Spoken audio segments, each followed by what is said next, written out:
In this short tutorial, I'm gonna show you how to fix Instagram confirmation code. Hello guys, so to fix this problem is very easy. Just go to the settings on your phone, go to the apps, go to the apps manager, and on this page you will find all the apps that you have downloaded on your phone. Go to Instagram like this, and then all what you have to do now is very simple. Just click here on this four stop and then go to the notifications management and make sure to enable the notifications from here, and then make sure that all the notifications are enabled.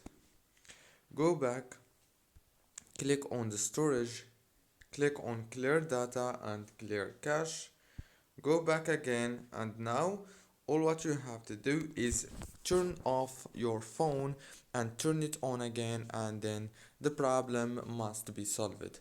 Don't forget to like, subscribe, and thank you so much for watching.